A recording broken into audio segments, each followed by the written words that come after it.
Porção semanal, Aharemot. Capítulo 16 de Vaikra, Levítico. E falou o Eterno a Moshe, depois de morrerem os 2 filhos de Aharon, quando se aproximaram diante do Eterno e morreram. Então aqui está dizendo que está escrito o quê? Que falou o Eterno a quem? A Moisés. Depois de quê? Depois de morrerem os 2 filhos de Aharon, quando se aproximaram diante do Eterno e morreram. Então vamos ver o que o Eterno disse a Moisés. Ele disse: fala a Aharon teu irmão, que não venha a toda hora a santidade, para dentro da divisória, diante do tampo que está sobre a arca, para que não morra, pois com uma nuvem aparecerei sobre o tampo. Com isto virá Aharon a santidade, com um novilho por oferta de pecado e um carneiro por oferta de elevação. Túnica sagrada de linho vestirá, e calções de linho terá sobre sua carne. Com cinto de linho se cingirá, e com tiara de linho se cobrirá. Vestidos de santidades são eles, e banhará na água e sua carne, e os vestirá. E da congregação dos filhos de Israel tomará 2 cabritos por oferta de pecado e um carneiro por oferta de elevação.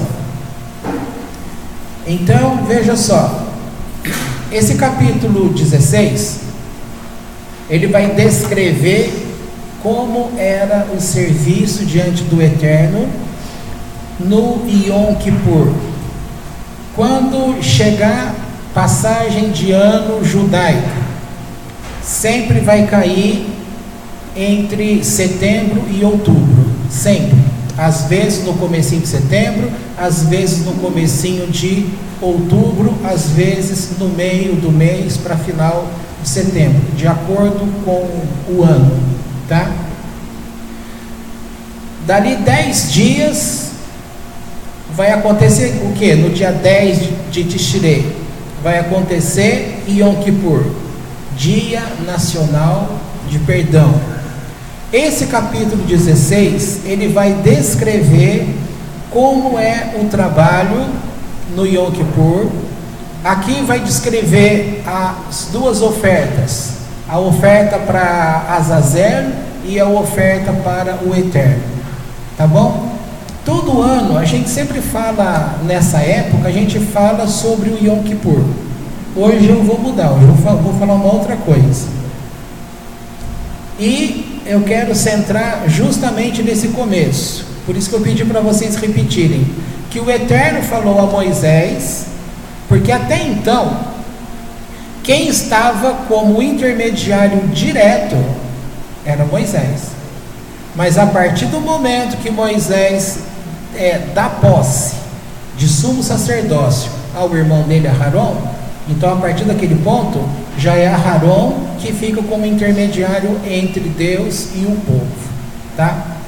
Mas, pelo próprio nome dessa paraxá, Aharemot, vai dizer, depois da morte. Então, depois da morte, vamos separar de 2 formas. Literalmente aqui, depois da morte de quem? O próprio texto responde, depois da morte dos 2 filhos de Aharon. Então Deus falou para Moisés para falar para Aharon. Quando foi isso? Advérbio, adjunto, adverbial de lugar. Quando foi isso? Depois da morte dos 2 filhos. Pergunta: Deus vai falar alguma coisa depois da morte dos 2 filhos? É fácil isso?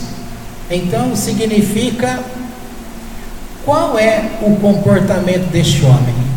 Então, sai um pouquinho da Torá e perceba o comportamento normal das pessoas, ou um comportamento anormal das pessoas. Normal das pessoas distanciadas de Deus, e para Aharon, normal para aqueles que estão próximos de Deus. Então, tem dois comportamentos aqui. Aquilo que estamos chamando de normal no mundo, na verdade, é anormal. Mas tornou-se normal por quê? Porque a grande maioria vive afastado do eterno. Então, o comportamento deles é tudo semelhante, virou normal, tá? Aquele que está próximo de Deus, que tem um comportamento diferente, vai ser chamado por eles de anormal. Mas na verdade o comportamento correto é aquele que está próximo de Deus. Ele vai ter um tipo de comportamento, que é o que Aharon teve. Então vamos pensar nas pessoas e em você como um ser normal. Morreu o filho de uma pessoa. Se Deus vem falar com ela, estou falando de uma forma normal. Deus vem falar com uma pessoa, a primeira coisa que a pessoa vai querer questionar com Deus: por que eu? Por que tirou o meu filho?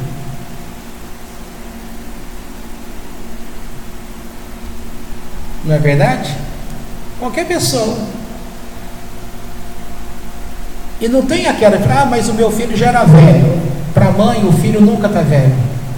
Então tem mãe, olha, a minha avó está com 94 anos. Ela já enterrou, que eu me lembre, 4 filhos. Não é fácil. Por que não é fácil? Porque o normal é o filho enterrar a mãe, e não a mãe enterrar o filho. Sempre que a mãe vai enterrar o filho, a dor é muito grande. Não estou dizendo que a dor do filho para enterrar a mãe não é grande, mas o processo natural é o filho enterrar a mãe, porque o filho é novo, a mãe é mais velha. A normalidade é que quem é mais velho morra primeiro que o mais novo, mas é muito comum a mãe enterrar filho, tá? De uma forma geral, eu não estou dizendo que a mãe responde, porque a mãe responde assim: eu vou confiar em Deus, tal, Deus quis assim, né? Você sabe, isso é uma linguagem padrão, que a boca fala uma coisa, mas o coração comporta de forma diferente. Os primeiros dias, às vezes, em termos emocionais, você vai perceber o problema depois de 1 ano, tá? Depois de 1 ano, até 1 ano, seria normal essa pessoa que perdeu um ente sofrer o luto. Uma das coisas que o judaísmo ensina é que você tem 40 dias para vivenciar o luto, mas é 40 dias que você pode literalmente chorar, berrar, gritar, curtir a dor daquilo que você perdeu. Você parece que esgota nesses primeiros 40 dias aquela dor emocional. Ou seja, você tem que imaginar, da mesma forma que você sabe que dentro do seu corpo tem veia, de uma forma bem simples, imagine uma única veia que sai do teu lado esquerdo, tá? Então sai por aqui do lado do coração, e imagina apenas uma, que nem a mangueira de jardim, imagina ela bem grossa assim, que sai daqui, desce, faz a volta lá embaixo e sobe e entra no coração de novo, tá?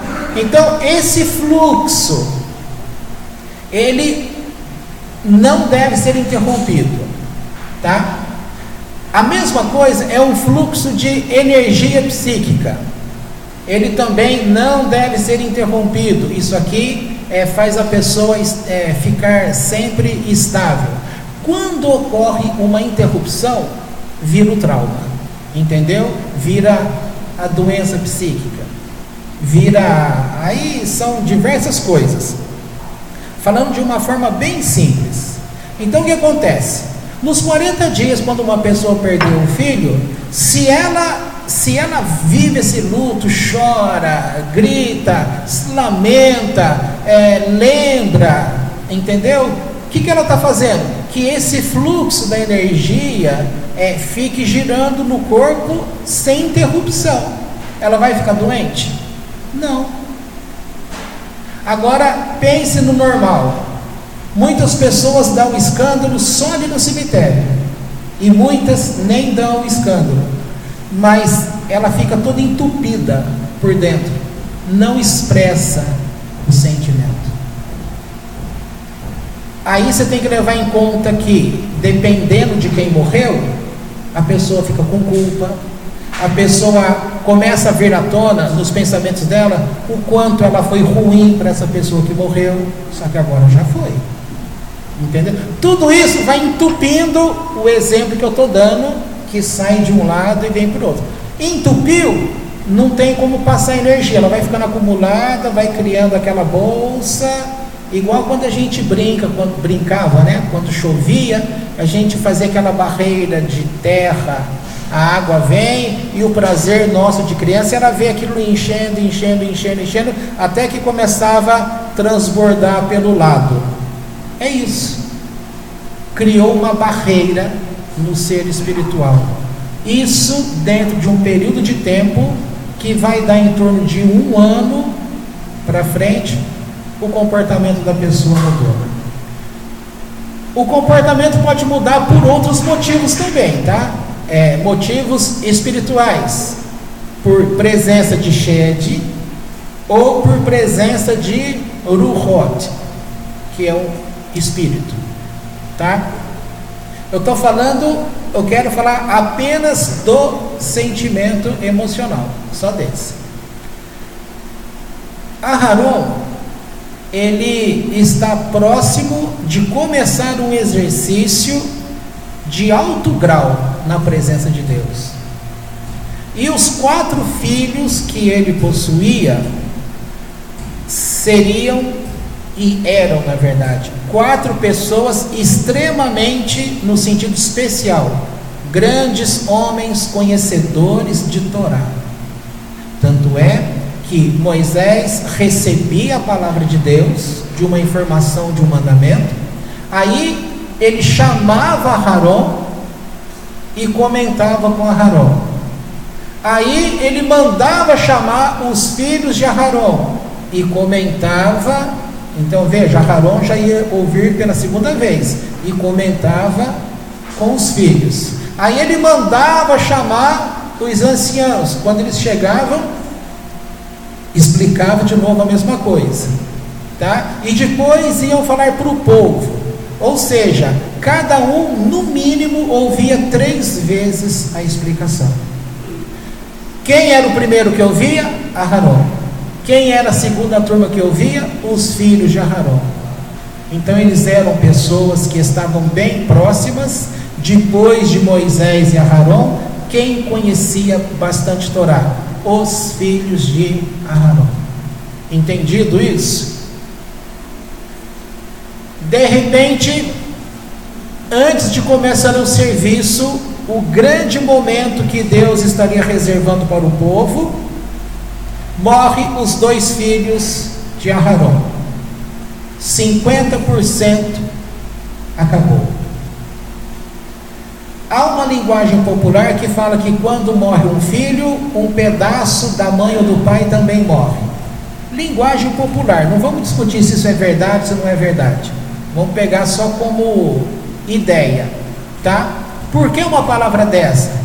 Porque principalmente a mãe gerou aquele pedaço dentro dela, com o parto aquele pedaço saiu, mas ela sempre mantém uma relação. Isso é meu, veio de dentro de mim. É bom lembrar aqui, não fazendo comparação com o filho, mas todo mundo depois de ir ao banheiro, antes de apertar o botãozinho, é normal que a pessoa dê uma olhadinha para ver o que tem lá dentro. Ninguém admite isso, mas é verdade. Olha, sabe por quê? Sabe qual é a ideia? Eu quero ver o que é que está saindo de dentro de mim. Só que de dentro da gente só sai aquilo lá mesmo. Entendeu? Bom, o Eterno sabe todas as coisas? Não precisa falar isso, porque o Eterno sabe todas as coisas. Ele percebe a tristeza, a tua tristeza? Sim, percebe a tua tristeza.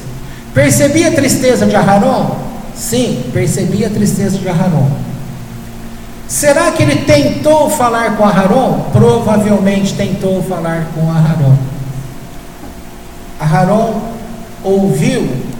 Pode ser que sim, pode ser que não. Do ponto de vista emocional, provavelmente não. Tá? Aí Deus manda a palavra via Aharon, que ele usa todo aquele momento para trazer um grande ensino ao povo. É outra coisa que eu não vou entrar na questão hoje. Isso aí sempre durante o ano a gente sempre volta nesse assunto e acaba falando sobre a morte desses dois, como que os comentaristas falam a respeito. Então não é o momento agora, senão vai fugir muito do que eu quero dizer. Agora veja só, na história é dito que os patriarcas, quem são os patriarcas? Abraão, Isaac, Jacó. A história de cada um, ela é lançada para as gerações futuras. O que aconteceu com Abraão? Abraão perdeu um filho? Perdeu? E o comportamento dele após perder o filho, em seguida ele perdeu o que mais? Alguém lembra? De cara, ele perde o filho, só que, como diz vocês aí, só que não, né? Porque ele perde, mas ele sabia que mesmo se o filho tivesse morrido, Deus devolveria a vida para ele voltar com a criança de 35 anos para casa. Tá? Só que ele não sabia o que estava acontecendo lá na casa dele, porque lá na casa dele houve grandes conversas espirituais que Sará ouviu e comentou, e a ela foi envenenada a cabeça, dizendo que Deus era tão mau que havia matado o filho dela. Aí você tem que lembrar toda a história, que o filho dela que morreu demorou 25 anos para nascer. Tá? Portanto, ela estava na idade de 127 anos, Sará. E Abraão estava lá no Monte Moriá. Essa música que a gente acabou de cantar. Lá no Monte Moriá, ele iria sacrificar o filho. Entendeu? Só que o Eterno trouxe o recurso. O Eterno não iria jamais pedir sacrifício humano, porque isso é contra mandamentos da Torá. Mas ele olhou a todo instante como estava o fluxo da vida do Eterno dentro dele, Abraão. Então, mesmo pedindo o filho, o fluxo continuou normal. Ele não adoeceu nem espiritualmente e nem mentalmente, nem psiquicamente. O ouvido dele continuou sempre aberto e ele continuou sendo a mesma pessoa para ouvir. Diferente de mim e de você, que basta acontecer alguma coisa, vai falar: não me fale de Deus, estou por aqui, ó. Não estou aguentando mais. A gente faz. É assim que a gente, muda o olhar, muda, reteza, fica tudo duro a musculatura do rosto. A gente faz e parece que ele não olha nada, que ele não retribui. Você não fala com voz assim mais áspida como eu estou falando, fala manso, mas o teor é a mesma coisa. Tá? Então vamos voltar para não se perder.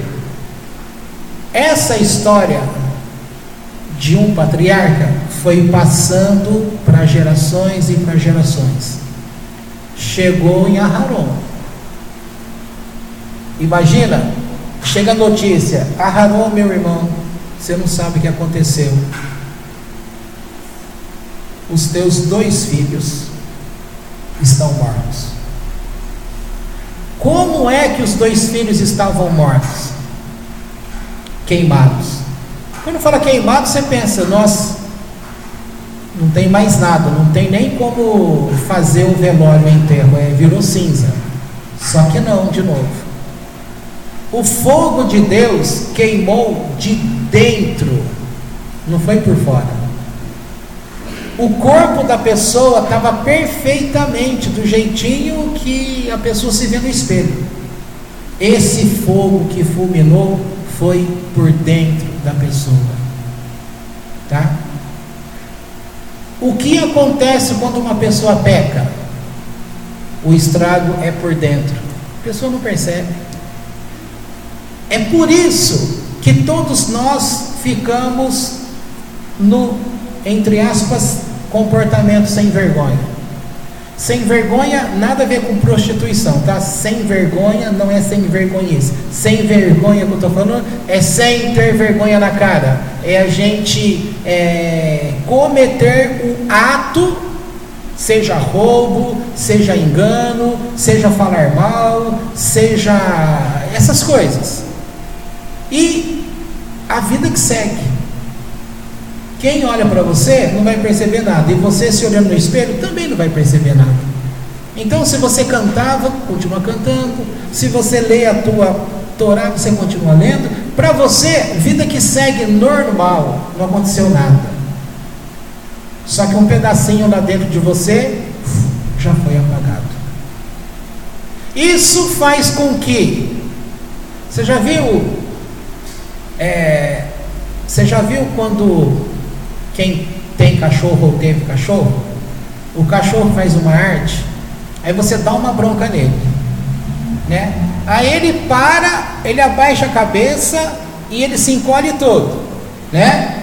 E você fica olhando para ele, ele espera um pouquinho, espera uns minutinhos, e aí, bem devagarzinho que ele faz, ele dá 2 andadinhas assim, e olha para você. Ou então a criança pequena, quando você tem uma criança bebê que começou a andar, leva na pracinha, solta a criança. Você vai perceber que a criança começa a se distanciar de você, para e olha para trás. Dá mais alguns passos, para e olha para trás. Nesse período, se você se esconder atrás de uma árvore, na hora que ela parar e olhar para trás e não enxerga você, ela começa a entortar a boca, né? Né, bonitinho, viu? Começa a entortar a boca. Não tem som nenhum, né? Aí abaixa a cabeça, vai abrindo a boca assim, aí daqui a pouco, aí abre a boca de uma vez e dá o berro. Aí quando você sai do teu esconderijo, ela voltou a te enxergar. Aí ela vem correndo, te abraça e não quer sair do teu colo mais. Isso é o comportamento do ser humano. Ele quer se afastar, mas não quer perder o vínculo com o Pai. Como que você chama Deus? Pai. Você quer se afastar, mas não quer perder o vínculo com Ele. Só que sem saber que nestes momentos que a gente vai se afastando, porque nós cometemos estes erros, a gente não vê modificação nenhuma na gente, e a gente acha que está tudo bem e continua se afastando. Só que sem perceber, está sendo fulminado por dentro. Está perdendo. Até que vai chegar um ponto que vai precisar literalmente de uma renovação completa, porque tudo que te ligava a Deus dentro de você morreu. E aí você vai precisar de techuvá, retorno ao eterno. Quem é que faz essa techuvá? Torá. Entendido isso? Agora vamos voltar. Então, a história de Abraão, ela passa para as gerações como um marco, como um ensino e como uma regra para comportamento. Comportamento 1: não importa o que aconteça comigo, eu não me afastarei de Deus. Ou seja, eu vim a esta terra não para morrer por dentro. Eu vim para essa terra, eu posso morrer por fora, por dentro não. Morrer por fora é o pai que perde o filho. Vai ter tristeza? Vai. Jacó, chegam os filhos: pai, não sabe o que aconteceu.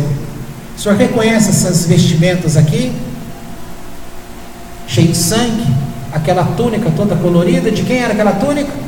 Yosef. O que aconteceu com o meu menino?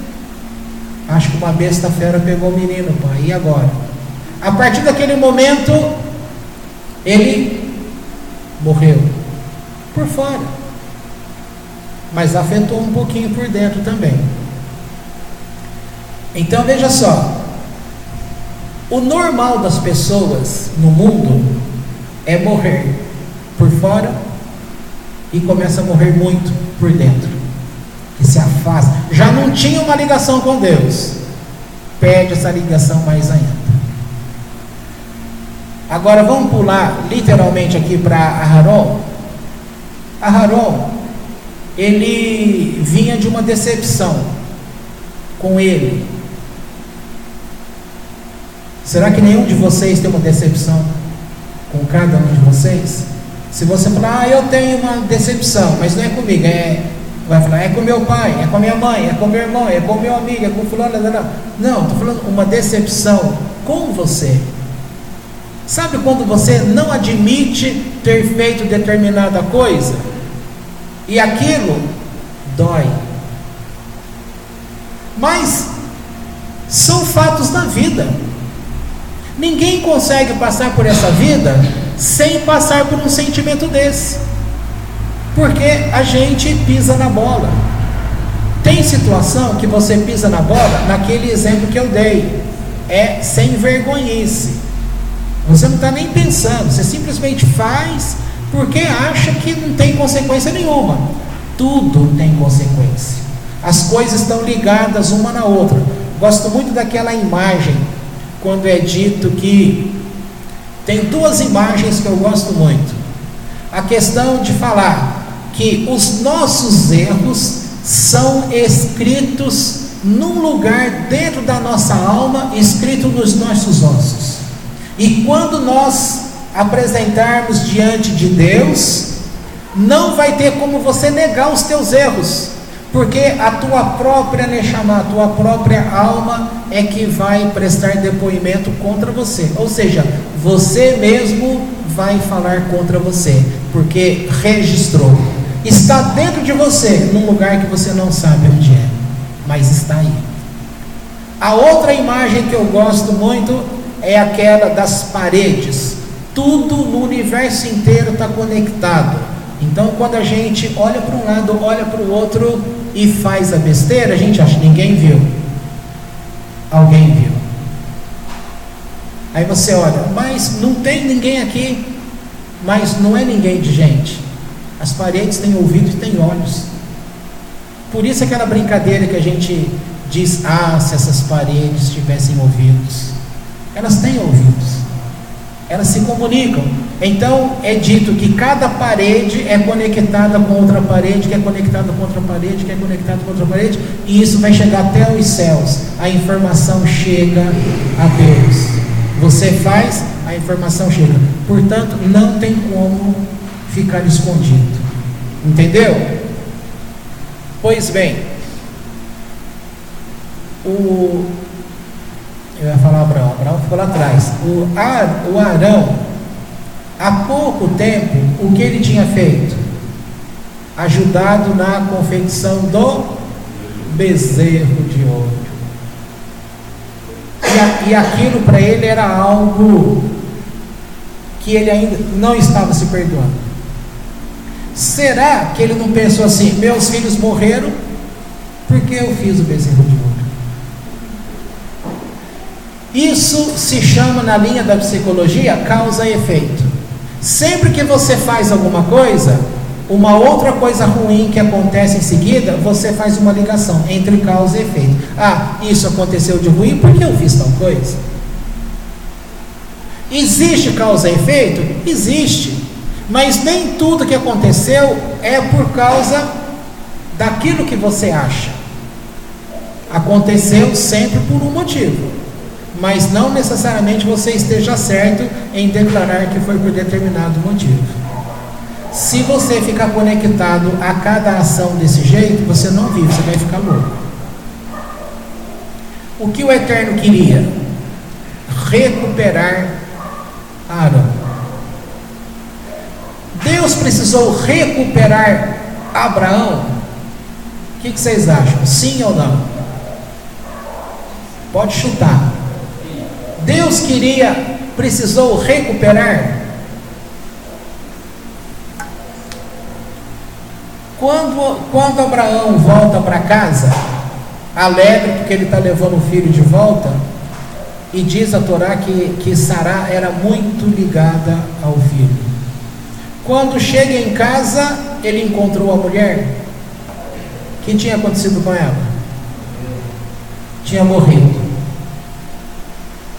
Diz alguns que ela morreu porque o filho morreu. Não suportou a dor de ficar longe do filho. Tá? Então o pai volta para casa com alegria para trazer o filho de volta, a alegria de restaurar a alegria do lar. Chega lá, cadê o lar? Está faltando um pedaço. Será que ele ficou triste, aborrecido? Ele conseguiu superar a perda do filho. Estou falando de uma relação entre ele e Deus.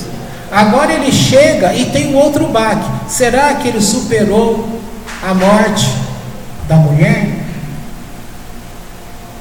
Não tem como a gente, porque qualquer coisa que a gente fala não é a pessoa. Nós estamos fora do sentimento. Nós não somos a pessoa. Vai ser tudo para você trabalhar algo que aconteceu só como ensino, igual está fazendo aqui. Não dá para falar de fato o que ele realmente sofreu. Mas todas essas experiências servem de modelo para que eu e você tenhamos hoje uma regra de comportamento que vá nos conduzir a Deus da melhor maneira possível. Então aqui o tema de hoje dessa paraxá é depois da morte. Então nós vimos aqui, bem grosso modo, o que Abraão fez depois da morte do filho dele e da mulher dele, e o que Arão fez depois da morte. Depois da morte do filho de Arão, ele se tornou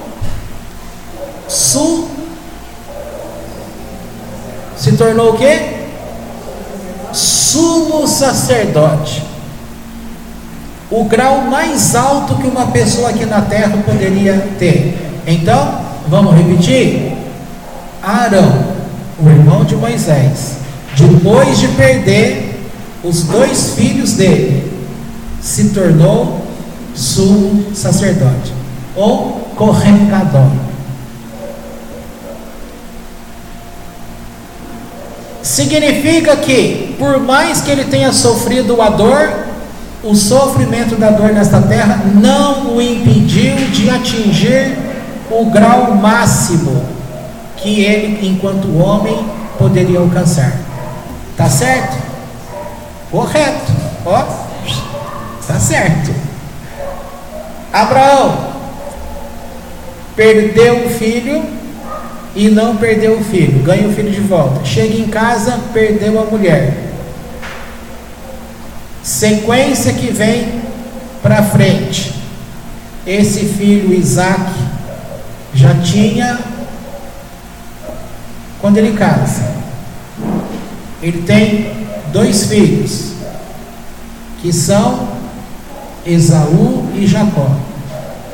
E quando estes 2 meninos estavam na idade de 15 anos, é que Abraão morre. A vida dele, portanto, parou? Não. Aí ele casou de novo? Casou? Quetura. E alguns defendem que Quetura era Agar.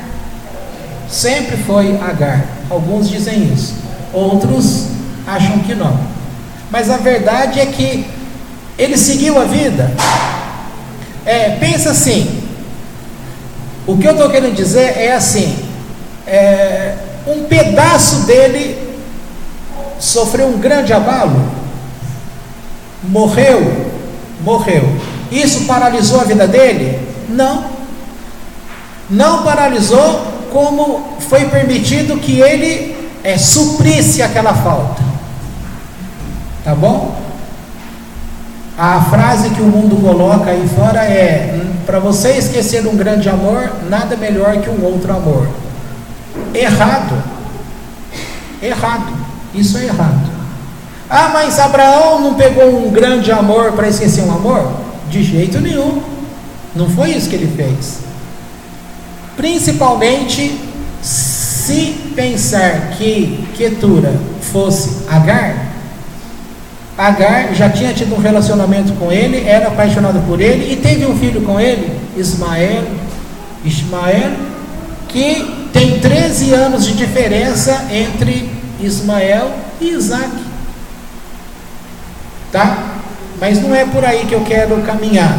Eu quero dizer que depois da morte ele manteve a sua vida estável, sim. Ou seja, sofreu ruptura e ficou paralisado? Não. A vida dele caminhou bem. A vida de Arão caminhou bem. Agora chegamos aqui em Campinas. E a sua vida? Depois de Aharemot, porque todo mundo aqui tem história de perda. Continuou bem? Eu não estou falando de morte. Tudo que é perda que nós temos, emocionalmente falando, a gente chama de morte. Tudo que é medo dentro da gente, emocionalmente falando, a gente chama de fantasma. Então você tem fantasma dentro de você? Tem. O meu fantasma dentro de mim, o meu é o Gasparzinho, porque ele é o fantasminha amigo. Eu procuro me relacionar bem com os meus traumas. Então para mim tem que ser o Gasparzinho. Não me paralisa. Para não paralisar, você tem que aprender com as atitudes dos sábios do passado. Porque o normal das pessoas na terra é a dureza da vida paralisar as pessoas. Quando você vê uma pessoa que não paralisa, você fica admirado por ela. Você se encanta por ela. Você gosta, você admira. Porque o normal não é ser forte. O normal é ser fraco e paralisar e colocar a culpa nas pessoas. Isso é o normal. O ser normal é isso. Por isso que todos são iguais. Na língua popular, farinha do mesmo saco. Mas nós não fomos chamados para sermos farinha do mesmo saco, a não ser o saco chamado Torá. Aí nós somos farinha deste mesmo saco, em santidade. Farinha pura, que vem do céu. Aí é diferente. Mas para sair de um lugar e passar para o outro lugar, ou seja, para sair do saco de farinha comum, cheio de palha e sujeira, e passar para a farinha pura e ainda peneirada, você vê aí, oferta de farinha. É dito várias vezes, você pega a farinha e ainda tem que peneirar. Ela já era uma farinha peneirada, limpa e pura. Vai passar pela peneira mais uma vez. É extremamente santificado. A Torá, ela é extremamente santificada. E quanto mais você penetrar por ela, mais peneirado você será. A cada ano, mais puro você será. Então, voltando para o nosso exemplo comum. Uma pessoa, agora é para você que eu estou falando, tá? Para você. Então ninguém sabe com o que eu estou falando, porque eu estou falando com você. Você teve um trauma há pouquinho tempo atrás, ainda que tenha sido 50 anos atrás, É pouquinho tempo atrás. Você acha que já superou. Sabe a linha de pescar? Se tivesse uma linha dessa amarrada nessa coluna até a coluna de lá, alguém aqui estaria enxergando essa linha? Não.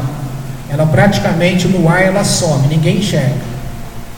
Por isso que os motoqueiros precisam colocar aquela antena no guidão da moto, porque muitos motoqueiros têm morrido por causa do cerol.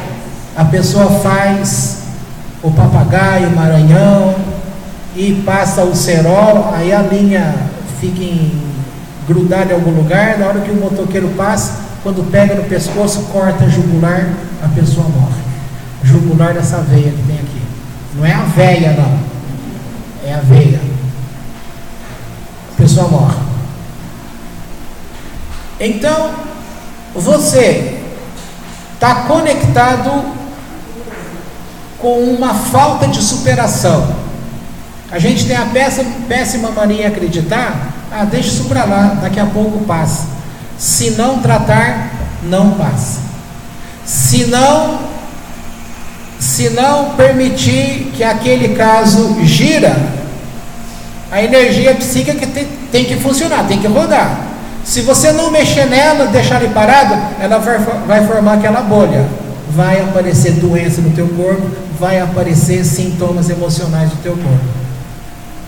E você vai estar sempre conectado com ela. No começo, pode ser até fácil a conexão. Conforme passa o tempo, você vai precisar de um profissional para ele tentar te ajudar, para entender onde é que está conectado esse problema. Que aí você já se perdeu. Então, o exemplo que eu estou dando é: todo mundo está conectado igual uma linha de pescar que é transparente, mas ela é forte. Tenta com um dedo, ela corta teu dedo, mas ela não arrebenta. Então está conectado com um trauma pequenininho, tá? Aí acontece, agora é o exemplo seu mesmo que eu estou usando. Aí acontece alguma coisa agora e você não se relaciona com o que estava 2, 3 anos atrás. Aí você vai perceber que o teu comportamento alterou. E você não sabe por quê. Na tua cabeça já superou a ligaçãozinha que está preso lá. Então esse comportamento de agora, ele serve para arrebentar você, para matar você por dentro, para te decepcionar, para parar a tua vida, ou para você ter a oportunidade de consertar a tua vida? O que você acha? Não sei, já confundi tudo aí que você falou. Tá bom, você não é diferente de mais ninguém, porque todo mundo já deve estar confuso mesmo com tudo isso que eu estou falando. Mas o que eu quero abrir os teus olhos é que esse momento ruim, hoje, em poucos dias, você olhando para trás, você avançando no tempo, e ao olhar para trás, você vai falar: graças a Deus por aquele momento ruim que eu passei, porque foi através dele que eu pude consertar que eu pude cortar aquela linha que me ligava lá naquele tal lugar. Aí a minha vida andou, porque eu estava preso. Certo? Sempre é assim? De uma forma geral, sempre é assim. Entendeu? Você pode falar: entendi, mas não compreendi. Aí é ruim, hein? Como diz lá no Rio de Janeiro, é ruim. Então tem que entender e compreender, senão tua vida não vai mudar. É gostoso quando alguém chama você de burro? Você fica feliz? Alguém aqui é do tempo que quando a gente errava uma pergunta lá na escola, o professor vinha com aquela orelha de burro feita de papel em cartolina e colocava, viu, Gabriel? Viu que bênção o tempo de hoje?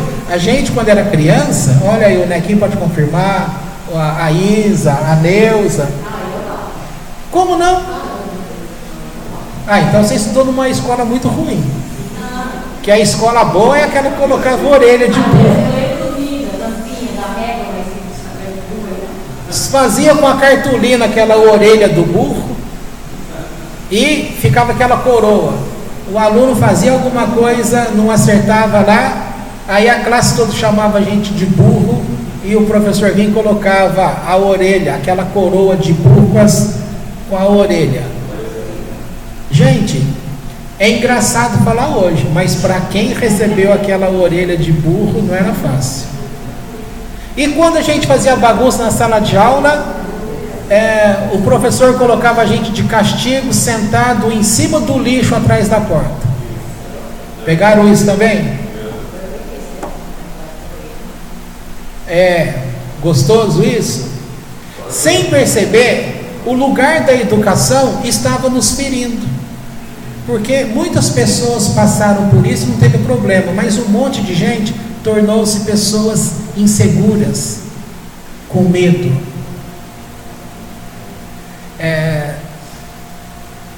Tem gente que não consegue ir na loja de um shopping comprar uma escova de dente, ele tem que estar acompanhado de alguém. Eu estou falando de gente adulta, que já é pai, que já é avô, ainda mantém o comportamento, não consegue entrar sozinho porque precisa de alguém. Sabe por quê? Essa linha de pescar está ligada nele com coisas lá da infância até hoje. A pessoa não supera, precisa ter alguém do lado para se sentir seguro.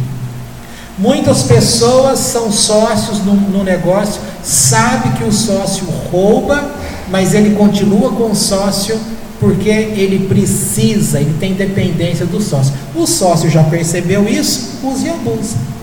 O sócio trabalha pouco e ganha muito, porque o outro é um bobo. Trabalha mais, administra tudo certinho, mas na cabeça dele se sente insegurança. É a linha de pescar que está ligado com coisas lá do passado. Você acha que em várias oportunidades Deus não deu oportunidade para a pessoa cortar essa linha? Claro que deu,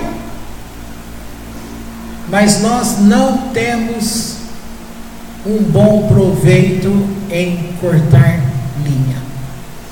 Nós não levamos tesoura no nosso bolso, e cortar essa linha com a mão, a linha corta a mão da gente, a gente não corta essa linha com a mão. No dente, capaz de se arrebentar e tirar o dente da boca e não cortar a linha. Assim tem sido a vida. Mas olha que exemplo bonito. Depois da morte. Depois da morte, Abraão foi uma bênção. Depois da morte, Arão foi uma bênção. Depois da morte, você tem sido uma bênção? Essa é a pergunta que fica. E a resposta para todos nós temos tido dificuldade em sermos uma bênção, porque ainda existem linhas que estão nos prendendo em algum lugar, em alguma coisa. Agora, para terminar, mais 5, 10 minutos no máximo. Para terminar, se eu disse depois da morte, nesse tempo, agora literalmente depois da morte, da nossa morte, você corre o risco de ter sofrido muito aqui e não aproveitou as oportunidades, as escolhas, e depois da morte, literalmente, agora é a tua morte mesmo, é o morrer. Como diz Pirkei Avot, que a gente viu não faz muito tempo, que diz assim: este mundo é comparado à antessala do paraíso. Então tem uma porta, imagina essa parede aqui toda fechada, e nós estamos aqui. Aqui é o lugar que é o mundo, que nós estamos aqui esperando a hora que essa porta aqui abrir e o nosso nome ser chamado lá. Na hora que o teu nome é cantado lá, não tem como você falar: olha, eu não posso agora, estou no banheiro, não posso. Não tem essa, estou ocupado. Não tem essa. Chamou, vai, tem que ir. Ou seja, chamou, morreu. Você já percebeu quanta morte idiota tem? Quanta morte às vezes tem que acontecer. Seria dificuldade para um físico fazer o cálculo para entender como que foi possível, o que aconteceu para você ser morto naquela situação.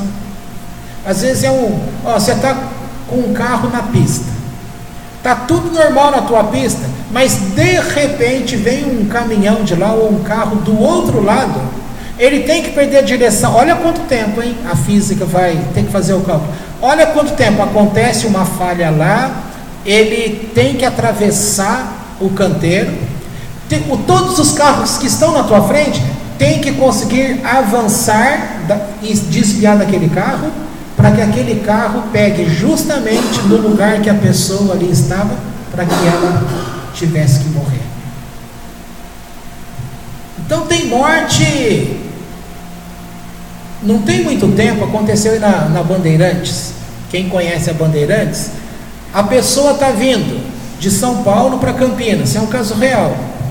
O pai no volante, a mãe no banco da frente, a cadeirinha de criança no banco de trás e a criança ali no banco de trás.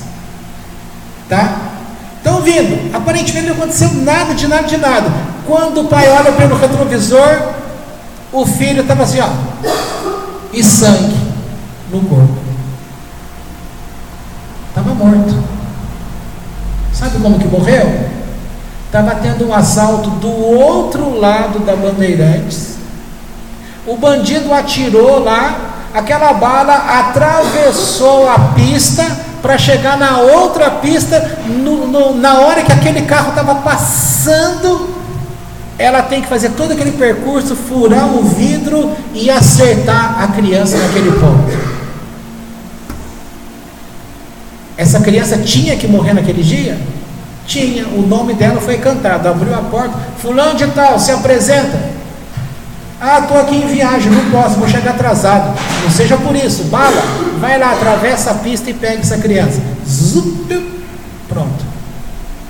Deu para entender? Então significa que na hora que você tiver que sair desse mundo, não tem como você fugir, vai ter que se apresentar. Só que o lugar que nós estamos é antessala do paraíso. Aí, o que será esse paraíso? Um paraíso ou um guerrinom? Se você não aproveitou aqui para viver a tua vida e conhecer a Deus, então significa que você tem muita coisa a retificar ainda. Na hora que esta porta abrir, você não terá um bom lugar ali. Tá certo? Qual é a ideia de hoje, portanto? Não fique choramingando, chorando, reclamando da tua vida, paralisando a tua vida. Porque se você paralisar a tua vida hoje, você não está seguindo o exemplo de Abraão, nem Isaac, nem de Jacó, nem de José, nem de Moisés, nem de Arão. Porque todos eles tiveram grandes problemas que poderiam paralisar a vida deles, mas eles superaram, sempre depositando confiança em Deus. Então o pedido que eu faço para você é: não paralise a tua vida. Depois da morte, o que está acontecendo com você? Perdi o emprego. Então, emprego é morte. Depois da morte, depois da perda do emprego, eu vou sobreviver. Acabou meu casamento, é morte. Depois da morte, eu vou sobreviver. Meu filho morreu. Depois da morte, eu vou sobreviver. Recebi que você me contou hoje, um problema muito sério no meu emprego, é morte. Depois da morte eu vou prosseguir. Na minha casa é o inferno, é morte. Depois da morte eu vou sobreviver. Entendeu? É assim que você tem que pensar. O que estiver acontecendo ou aconteceu foi morte. Então pegue o exemplo: Aharemot, depois da morte. Ou seja,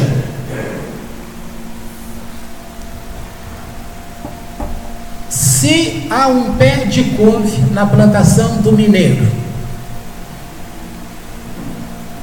qual é a pergunta para você? Que couve?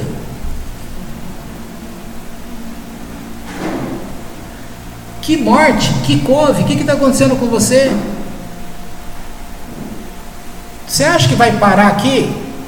Você acha que se resolver esse problema, tua vida vai ser uma maravilha? A vida é cheia de problemas. E a gente tem que ter a vida de Torá, para não ficar paralisado nos problemas. Entendeu? A Torá com o Eterno faz com que a gente não seja pego, aprisionado pelos problemas da vida. Em tudo lanço minha confiança no Eterno. É assim que diz. Eu dependo dele e ele me concederá o escape. Vamos ver, se você falar que não passou por isso também, eu vou te chamar de pré-histórica. Escuta. Todo mundo aqui lembra do pau de sebo? Hã? Lembra, dona Sebastiana? A brincadeira do pau de sebo? Ah, gente, que é isso? Vocês não tiveram infância, não? Até por isso que vocês ficam tudo aborrecidos. Não riram, não brincaram, não tiveram prazer na vida. A brincadeira do pau de sebo. Coloca aquela gordura lisa lá naquele pau cravado no chão, bem duro, e coloca um presentinho bem lá no alto. E a criança tinha que subir. Só que como que você vai subir num negócio que está liso? Fica tudo lambuzado. Começa a subir, a vida da gente é um pau de sebo, bem lambuzado. Agora, por outro lado, se a vida é um pau de sebo bem lambuzado, a Torá entre aspas agora, a Torá é essa coisa lisa que quanto mais você fica ligado nela, mais ela te deixa liso. Os problemas vêm para tentar agarrar em você. No que ele tenta agarrar, ele escorrega e ele não consegue te pegar. O Shed não consegue te pegar. Os Ruhot não consegue te pegar. Porque ele vai tentar, não é impedido dele chegar até você, mas ele não consegue permanecer em você. Essa é a alegria da vida. É a oportunidade que você tem de escrever a tua nova história. Por felicidade. Você não tem que prestar conta para ninguém. Seja feliz por você e haverá retorno positivo. Não sou eu que estou assinando embaixo, senão você vai acabar comigo no futuro.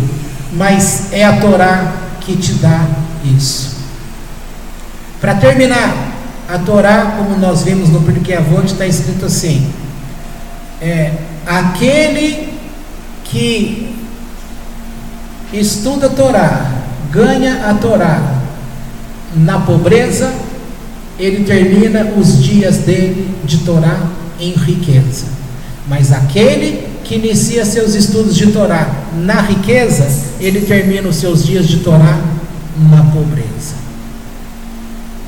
Podemos encerrar agora então.